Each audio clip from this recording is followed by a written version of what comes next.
Hi guys, it's Domonique Carnot and this is my hero's journey video. I know I listen to a lot of your guys' videos and it sounds like we have kind of similar experiences. For me, my hero's journey, my call to adventure is, just going into the nursing field in general. I've done a lot of work in healthcare prior to deciding to want to be a nurse, going to school, and then obviously pursuing nursing as a career after that. I worked as a CNA, a PCA, in long-term care, the hospital setting. I've done internships and a bunch of clinicals. So I did have a really good grasp on the fact that, working with patients and families and, helping to take care of people and help people improve and get better is really what I wanted to do. So it was really exciting for me to kind of step into that role just in general. I did start off 2 years ago as a brand new nurse in critical care. I work in step-down ICU. So for me, that was kind of a challenge and an additional, call to adventure, which I was really excited about, to develop those skills and kind of be in such a high acuity environment. I did experience some roadblocks, kind of like the hero's journey talks about with doing that. A lot of nurses, people who work in healthcare, have been nurses for years, will tell you that you really shouldn't start off in critical care, that there's still plenty to learn before you do that, kind of, doubting you a little bit and kind of discouraging you from that. So that was one of the roadblocks I faced, kind of, imposter syndrome, like not feeling like you're ready for something. But I knew it was a challenge I wanted to take on, so I did have plenty of allies in the situation, which was really helpful and beneficial for me.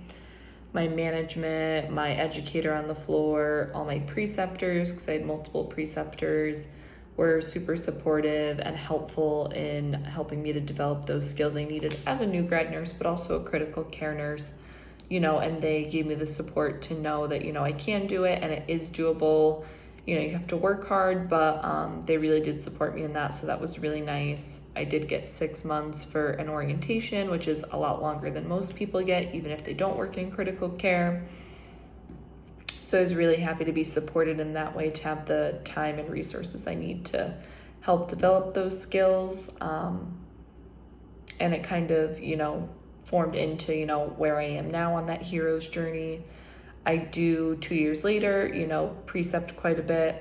I precept students who are here for clinical, interns, new grads, new hires. So I am, kind of moving into that role of, giving back and kind of trying to make sure that I can reciprocate what was given to me when I was on my journey, being non-judgmental, supportive, trying to help support people in their learning, being good about, showing people things, being receptive, answering questions.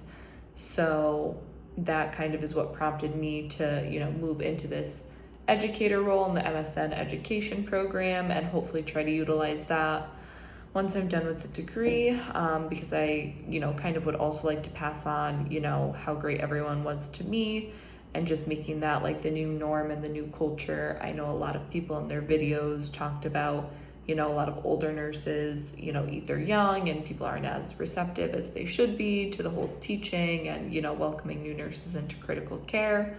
So that is kind of one of my goals to, help support education and learning and skill development for new hires, new nurses, etc. Hopefully when I'm in an education role. So that's kind of where it's come full circle. So thank you.